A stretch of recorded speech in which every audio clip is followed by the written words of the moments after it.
नमस्कार फ्रेंड्स, मैं आज आपके लिए मालती जोशी जी की एक कहानी किसी को किसी से शिकायत नहीं है सुना रही हूँ। तो शुरू करते हैं कहानी किसी को किसी से शिकायत नहीं है। इशिता नहाकर ही निकली थी कि पापा की आवाज़ आई। फिर तो मैंने आईने में देखने की भी जहमत नहीं उठाई। क्रीम मलते हुए ही नीचे उतर आई क्योंकि पापा से ज़रा भी देर बर्दाश्त नहीं होती। वे तो सोचते हैं जैसे सामने वाले के पंख लगे हुए हैं। मैं नीचे पहुंची तब तक 3 आवाज़ें लगा चुके थे। जी पापा, बाहर शायद सुशील आया है।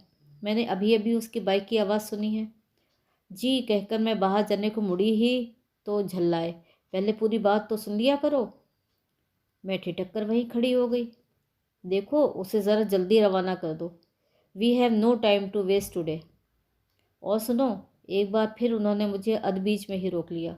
उसे कुछ भी बताने की ज़रूरत नहीं है। कुछ भी मतलब? यही कि हम कहाँ जा रहे हैं, क्यों जा रहे हैं, बस इतना बता दो कि फ़्लाइट पकड़नी है, बस। इतना भी बताने की क्या ज़रूरत है? मैं मन ही मन भुनभुनाई। पापा के सामने मुंह खोलने का सवाल ही नहीं था। बाहर आकर देखा, सुशील दा का कहीं अता पता नहीं था। बगीचे में हरी पानी दे रहा था। उसी से पूछा, सुशील दा आए थे क्या? और नहीं तो जे दे के गए हैं, उसने लॉन चेयर की ओर इशारा करते हुए ठेठ अंदाज में कहा। अंदर आना आकर बताना तो था ना। रुके ही नहीं, बोले जल्दी में हूँ। लॉन चेयर पर खूबसूरत बुके रखा हुआ था और साथ में एक कार्ड भी, हैप्पी बर्थडे। मैं दोनों चीज़ें लेकर भीतर आई। पापा ने अखबार से गर्दन उठाकर कहा, चला गया? आज बड़ी जल्दी चला गया। उन्हें भी 100 काम होते हैं पापा। पर उन 100 कामों के बावजूद मुझे बर्थडे विश करने आए थे और घर में किसी को, यहाँ तक कि मुझे भी मेरा जन्मदिन याद नहीं रहा। अनचाहे ही मेरा स्वर कुछ तल्ख हो आया था, पर पापा ने ध्यान नहीं दिया। इत्मीनान से बोले, तुम्हारा बर्थडे याद नहीं रहा because we have other important things to attend. Other important things मतलब मेरी दिल्ली यात्रा। इन दिनों हम सब लोग एक उत्तेजना से भरे हुए हैं। सबकी आंखें मेरे दिल्ली प्रवास पर टिकी हुई हैं। पिछले 8 दिनों से मैं इसके रिहर्सल कर रही हूँ। MCA की छात्रा हूँ, कॉन्वेंट स्कूल में पढ़ी हूँ, फिर भी अपने उच्चारणों पर फिर से पॉलिश कर रही हूँ। इसके साथ ही अपने etiquettes, table manners, general knowledge, hair style, dress sense सबका मुआयना कर रही हूँ। निखिल कहता भी है कि आप लोग क्यों इतना टेंशन ले रहे हैं। अमेरिका वाले अंग्रेज़ों की तरह रिजिड नहीं होते, बहुत ही लिबरल होते हैं। पर पापा के कोर्ट में कोई अपील नहीं चलती। उनका निर्णय अंतिम होता है। वे कोई रिस्क नहीं लेना चाहते। डरते हैं कि ज़रा सी भी गलती हुई तो 7 समंदर पार वाला राजकुमार हाथ से निकल जाएगा, सारी मेहनत अकारत हो जाएगी। दिल्ली जाने का सारा रोमांच और उत्साह वहाँ पहुँचते ही ठंडा पड़ गया। पता चला कि श्रीमान 15 दिन की छुट्टी में आए हैं और इन 15 दिनों में कम से कम 20 लड़कियाँ देखने का प्रोग्राम है। रिजल्ट बाद में पता चलेगा। ये भी बताया गया कि यूँ तो प्रस्ताव 50 से ऊपर थे, पर छानबीन करने के बाद संख्या 20 पर आकर ठहर गई है। उन 20 भाग्यशालियों में हमारा भी नाम था। लौटते समय मन बेहद उदास और थका हुआ था। जाते समय मैं जितना चहक रही थी, लौटते समय उतनी ही चुप थी। पापा ने 1-2 बार मेरा मन टटोलने की कोशिश की, पर मेरी बेरुखी देखकर चुप हो गए। वैसे भी हवाई जहाज़ में चटर-पटर बात करने का रिवाज नहीं है। अपनी सीट पर सिर टिकाए मैं आंखें बंद करे बैठी रही। कितनी कोशिश की, पर संभाव्य वर महोदय का चेहरा आंखों के सामने आ ही नहीं पा रहा था। वैसे उस चेहरे में कुछ खास था भी नहीं। जो भी ग्लैमर था वो विदेश यात्रा का था, बाकी तो एकदम साधारण सी सूरत शक्ल थी। और सच तो ये है कि ठीक से देखने का मौका भी नहीं मिला। हम लोगों को जो आधा घंटा अलॉट हुआ था, उस पर तो उसकी माँ और बहन का ने ही कब्जा किया हुआ था। श्रीमान जी तो मुश्किल से 8-10 मिनट ही हमारे पास बैठे थे। मैंने 8 दिन तक जी तोड़ मेहनत करके अपने आप को संवारा था, पर सारी मेहनत मिट्टी हो गई। अपना हुनर दिखाने का कोई मौका ही नहीं मिला। पता नहीं क्यों जेहन में सुशील दा का चेहरा ही बार बार उभर रहा था। सुशील दा बड़े भैया के मित्र बनकर इस घर में आए थे, पर कब मेरी ज़िंदगी में दाखिल हो गए पता ही नहीं चला। मेरी पढ़ाई, मेरे शौक़, मेरी बेवकूफ़ियाँ, मेरा गुस्सा सब वे ही झेलते रहे। बड़े भैया के इतने दोस्त थे, पर किसी से मेरी इतनी आत्मीयता नहीं थी। मेरा हर किसी से हंसना बोलना उन्हें पसंद भी नहीं था, पर सुशील दा के लिए कोई रोक नहीं थी। वे इस घर के एकमात्र सम्माननीय अतिथि थे। भैया तो खैर उनके कायल थे ही, पर पापा ने भी मम्मी से कह रखा था, बड़ा होनहार लड़का है, इसे हाथ से नहीं जाने देना है। इंजीनियरिंग के आखिर साल में ही भैया ने यूएसए जाने की तैयारी शुरू कर दी थी। पापा ने तो सारी प्लानिंग पहले ही कर रखी थी। वे लोग सुशील दास से भी आग्रह कर रहे थे, पर वो अपना मन नहीं बना पा रहे थे। उनका पूरा कैरियर इतना अच्छा था कि कई तरह की छात्रवृत्तियाँ उन्हें मिल रही थी, पर उन्हें डर लग रहा था कि कहीं वे घर पर बोझ न बन जाएं। इस ऊहापोह में काफ़ी दिन निकल गए और भैया करीब महीने भर पहले वहाँ चले गए। एक बात अच्छी रही कि दोनों का दाखिला एक ही यूनिवर्सिटी में हो गया था। बड़े भैया के जाने के बाद घर सूना हो गया था। सुशील दा के जाने के बाद तो शायद मेरा जीवन ही सूना हो जाता। 2 या 3 साल जो भी थे मुझ पर भारी पड़ने वाले थे। भैया के जाने के पहले पापा ने एक शानदार पार्टी दी थी। भैया ने चाहा था कि इस पार्टी में हमारी सगाई की उद्घोषणा हो जाए, पर वो संभव न हो सका। इस रिश्ते पर अभी बुजुर्गों की मोहर लगनी बाकी थी। मम्मी ने कई बार कहा होगा, पर हम लड़की वाले हैं, एक बार हमें चलकर बात करनी चाहिए, पर पापा कभी राज़ी नहीं हुए। अपने उच्च पदस्थ होने का दंभ उन्हें एक साधारण से व्यक्ति के घर जाने से रोकता था। वे कहते थे ये सब दकियानूसी बातें हैं, आजकल लड़का लड़की सब बराबर हैं। वैसे हम दोनों के बीच अब तक इस बारे में लेकर कोई बातचीत नहीं हुई थी। उनसे परिचय हुआ था तब मैं मात्र 15 वर्ष की थी। तब वे मुझे एक बच्ची की तरह ट्रीट करते थे और उनका व्यवहार अब भी वैसा ही बना हुआ था। पर उम्र के साथ मेरा मन भी परिपक्व होता चला गया था। अब वे केवल भैया के मित्र नहीं थे, मेरे कोई बहुत अपने थे। जिस तरह सुशीलदा इस घर के प्रिय पाहुने थे, मैं भी उनके घर भर की चहेती थी। मैं उनके मन की थाह तो नहीं ले पाई थी, पर जैसा लाड़ दुलार उस घर में मिलता था, उससे लगता था कि उन लोगों ने मुझे स्वीकार कर लिया है। उनकी माँ तो मुझ पर जान छिड़कती थी। मन में एक क्षीण आशा थी कि शायद जाने से पहले वे अपने दिल की बात मेरे सामने रख दे, पर वैसा मौका ही नहीं आया। उनके जाने में कुल जमा 8 दिन रह गए थे कि एक हादसा हो गया। उनके पिताजी एकाएक हृदयाघात से चल बसे। खबर सुनते ही हम लोग जैसे हतप्रभ हो गए थे, पर उन लोगों पर तो जैसे वज्रपात ही हो गया था। सुशील दा के 3 बहनें थीं, तीनों विवाहित थी। एक की तो शादी ही अभी अभी हुई थी। सुशील दा का कार्यक्रम तय होते ही आनंद फानंद में उनकी भी तारीख तय कर दी गई थी। वो तो अभी हनीमून से लौटे भी नहीं थे कि ये दुर्घटना हो गई। वो तो दुख से एकदम पागल सी हो गई थी। सारे कार्यक्रम निबट जाने के बाद दोनों बहनें तो 15-20 दिन में लौट गईं, पर वो 2 महीने यहीं बनी रही। साई की तरह माँ के साथ बनी रही, एक बच्चे की तरह उनका ध्यान रखती रही। पर नई ब्याहौली को वे आखिर कितने दिन तक रोक पाते। एक न एक दिन तो ससुराल भेजना ही था। उसके बाद मैंने कमान संभाल ली। जब भी समय मिलता चली जाती। माँ जी को अपने हाथों से खिलाती, दवा पिलाती, कई बार तो सुलाती भी। मैं चली जाती तो सुशीलदा को बाहर जाने का हौसला हो जाता, नहीं तो माँ को अकेले छोड़कर जाने की वे कल्पना भी नहीं कर सकते थे। उनका मस्खरापन एकदम गायब हो गया था, वे एकदम गुमसुम हो गए थे। जब इसी तरह 4 महीने खिंच गए तो पापा भी बेचैन हो उठे। ये सुशील कर क्या रहा है, पूरी टर्म निकली जा रही है, ये कब ज्वाइन करेगा। आखिर उनसे नहीं रहा गया। एक दिन सुशील दा मुझे छोड़ने आए थे तो उनसे पूछ ही लिया, सुशील मेरे ख्याल से अब तुम अगली टर्म से ज्वाइन कर लो तो ठीक रहेगा, क्योंकि इतने दिनों बाद मेकअप करना तो बहुत मुश्किल होगा। सुशील दा धीरे से बोले, अंकल अब मैंने जाने का इरादा एक तरह से छोड़ ही दिया है। यहीं कोई कोर्स कर लूँगा या फिर कोई जॉब ले लूँगा। पापा उन्हें देखते ही रह गए। क्यों भाई, this is a suicidal decision. कुछ फाइनेंस वगैरह की प्रॉब्लम हो तो आई कैन अरेंज, लेकिन इस तरह फाइनेंस की बात नहीं है अंकल, वो तो व्यवस्था तो बाबूजी ने पहले ही कर दी है। नए सिरे से कुछ करना होता तो प्रॉब्लम होती, फिर क्या बात है। अंकल इस समय मेरा घर छोड़ना असंभव ही है। बाबूजी के एकदम चले जाने से माँ एकदम टूट गई हैं। अगर मैं भी बाहर चला गया तो वे भी बिस्तर पकड़ लेंगी। तो इतनी सी बात के लिए तुम अपना कैरियर तबाह कर दोगे। मैं तो हैरान रह गई, पापा ये कैसी बातें कर रहे हैं। सुशीलदा का चेहरा भी एकदम तमतमा गया।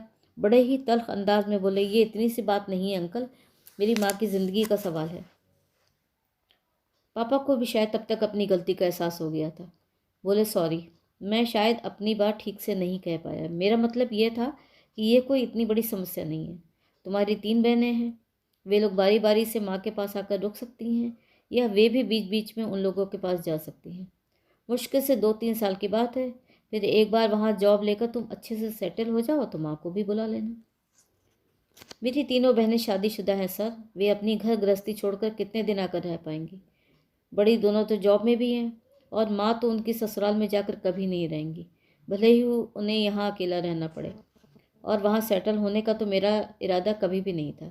लौट कर तो मुझे यहीं आना था।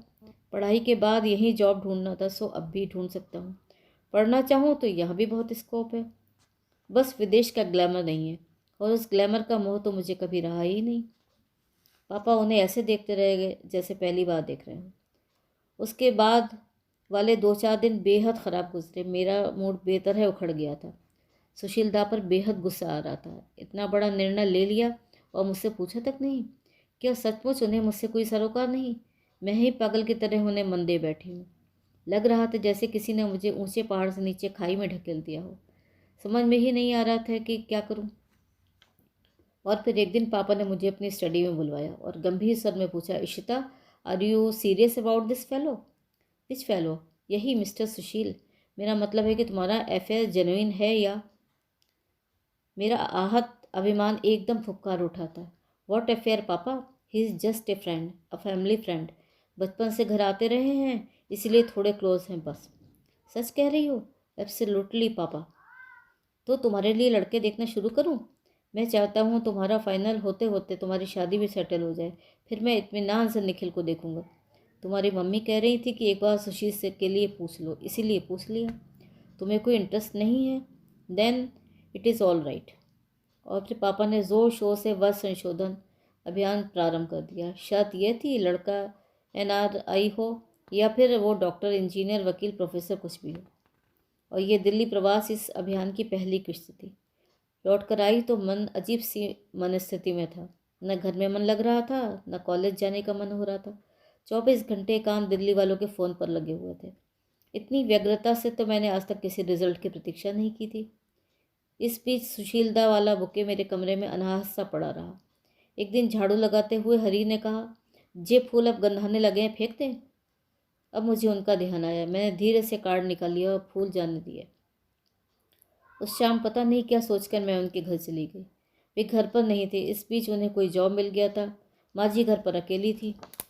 मुझे देखते ही निहाल हो गई। पहले तो अंक में भरकर खूब प्यार किया, फिर शिकायत करती रही कि इतने दिन कहाँ गायब रही। तब मुझे भान हुआ कि पूरे 2 महीने बाद आ रही थी। शिकायत का दौर समाप्त होने के बाद वे मेरे लिए ढेर सारा नाश्ता निकाल कर लाई। गाजर का हलवा, मटरी और न जाने क्या क्या। मुझे ये देखकर अच्छा लगा कि वे फिर से पहले की तरह रसोई से जुड़ गई हैं। सच है, समय बड़े से बड़ा जख्म भी भर देता है। उसी समय सुशीलदा काम से लौटे। माँ, ये क्या गजब कर रही हो? बड़ी मुश्किल से तो उसने अपना वज़न घटाया है। इतना खिलाकर उसे मोटी कर दोगे तो उससे शादी कौन करेगा? चुप कर, माँ जी ने झिड़का। एक दिन खाने से कोई मोटा नहीं होता, और उससे शादी करने वाले बहुतेरे मिल जाएंगे, तू फिक्र मत कर। उनके सर से प्याज छलका पड़ रहा था। माँ, हम लोग टेरेस पर बैठते हैं, उन्होंने नाश्ते के पेटे उठाते हुए कहा। चाय बन जाए तो आवाज़ दे देना। बेकार ऊपर नीचे मत करना। ईशा, तुम पानी ले लो। माँ जी मुग्ध भाव से हम दोनों को ऊपर जाते देखती रहीं। उनका उस तरह देखना मुझे संकोच और ग्लानि से भर गया।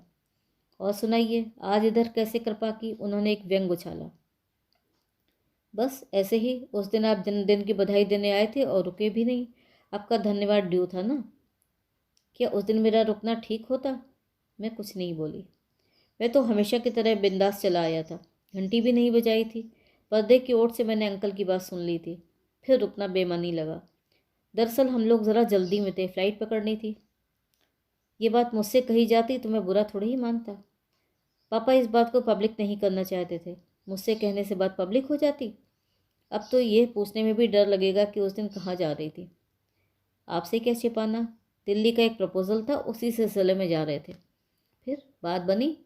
रिजल्ट का इंतज़ार है। 15-20 लड़कियां देखने का प्लान था। निर्णय इसके बाद ही लिया जाएगा।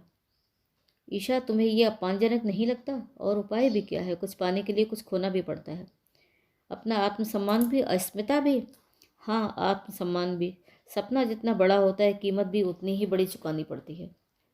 और मैं सोचता था कि तुम्हारा सपना मैं हूँ। कितना बेवकूफ़ था मैं। बाप रे, इस आदमी का अहम तो आकाश छूने लगा है। ये नहीं कहते बना कि ईशा तुम मेरा सपना हो। खुद मेरा सपना बनने को बेताब है। आप भी तो मेरा सपना हो सकते थे सुशीलदा, पर मैं क्या करूं? आपने तो आकाश में उड़ना छोड़कर ज़मीन पर रेंगना शुरू कर दिया है। ईशा, क्या तुम्हारे लिए मेरा USA जाना इतना महत्वपूर्ण था? मेरा अपना वजूद कुछ नहीं, तुम्हारे लिए अमेरिका ही सब कुछ है। मान लो ये निर्णय मैं शादी के बाद लेता तो क्या तुम मुझे छोड़ देती? शादी और तुमसे? मैंने कहा और अधखाई प्लेट यूं ही छोड़कर दनदनाती हुई नीचे उतर आई। चाय के कप हाथ में लिए माजी रसोई से बाहर निकल रही थी। वे मुझे आवाज़ देती, इससे पहले ही मैं बाहर निकल आई। इसके बाद महीनों हमारी मुलाकात नहीं हुई। न वे इधर आए, न मैंने उनके घर का रुख किया। इस बीच हमारा खोजी अभियान जोरों पर था। स्वीकृति और अस्वीकृति का दौर चल रहा था। कुछ पात्र मुझे नहीं जचते थे, कुछ को मैं पसंद नहीं आती थी, तो कुछ को पापा रिजेक्ट कर देते। बड़ी मुश्किल से एक जगह सबकी सहमति से बात तय हुई। बड़े भैया की छुट्टी आदि की सुविधा देकर तारीख तय करने की सोच ही रहते कि अंधड़ सा आया। 11 सितंबर का प्रलय आया और उसके बाद मंदी का दौर चला। सैकड़ों इंजीनियर बैरंग वापस भेज दिए गए। मेरे दुर्भाग्य से इन साहब का नाम भी उसी सूची में था। वैसे यहाँ आते ही उन्हें चेन्नई में अच्छी नौकरी मिल गई, पर अगर यहाँ वाले से ही शादी करनी थी तो सुशीलदा क्या बुरे थे। हम लोगों ने वो रिश्ता खारिज ही कर दिया। इस रिश्ते के खारिज होने के बाद से घर में एक मायूसी सी छा गई थी। मुझे तो ये सोचकर ऊब हो रही थी कि सब कुछ अब नए सिरे से शुरू करना होगा। पापा का उत्साह भी कुछ ठंडा पड़ गया था। कहाँ तो MCA करते करते ही मेरी शादी होने की बात थी। अब पास करके भी 6 महीने हो चले थे और मैं अनब्याही बैठी थी। वक्त काटने के लिए मैंने इन दिनों एक कंप्यूटर क्लास में पढ़ाना शुरू कर दिया था। एक दिन शाम को वहाँ से लौटी तो ड्राइंग रूम में पाँव देते ही चौंक पड़ी। सुशीलदा की दोनों बहनें वहाँ बैठी थीं। मेरी विस्मित मुद्रा देखकर पापा ने बताया, शुभा विभा सुशील की शादी का निमंत्रण देने आई हैं। अरे वाह, कब है, कहाँ है? मैंने अपने को यथाशक्ति सहज रखते हुए कहा। जयपुर में इसी 16 को, शुभा दी ने बताया। रिसेप्शन में तो खैर सभी को आना, पर तुम्हें और निखिल को बारात में भी चलना होगा, विभा दी ने जताया। लड़की मेरा मतलब है हमारी नई भाभी क्या करती हैं? कुछ नहीं, MA किया हुआ है। उसे घरेलू लड़की ही चाहिए थी। कहता है बुढ़ापे में माँ को आराम देना चाहता हूँ। करियर माइंडेड लड़कियाँ घर की ओर ध्यान नहीं दे पाती हैं। उन लोगों को गेट तक छोड़कर मैं बाहर आई तो मम्मी बड़बड़ा रही थी, इतना अच्छा लड़का था, सिर्फ आप लोग की जिद के कारण हाथ से निकल गया। पहली फुर्सत में मैंने उनका मोबाइल मिलाया। सुशीलदा, आपने हमें शॉक ट्रीटमेंट दे दी। No doubt it was pleasant, but it was a surprise. तुमने क्या सोचा था मैं देवदास बन जाऊंगा? अरे क्या बात कर रहे हैं? वही तो, देखो तुमने अपना सपना सहेजा, मैंने अपना। तुम अपने माँ बाप का दिल नहीं तोड़ सकी, मैं अपनी माँ को दुखी नहीं कर सकता। हिसाब बराबर हो गया। अब किसी को किसी से शिकायत ही क्यों हो? Let us part as friends. और उपाय ही क्या था? तो ये थी आज की कहानी, किसी को किसी से शिकायत नहीं है। अगर आपको कहानी पसंद आई हो तो मेरे चैनल को सब्सक्राइब ज़रूर करिएगा। कहानी सुनने के लिए बहुत बहुत धन्यवाद।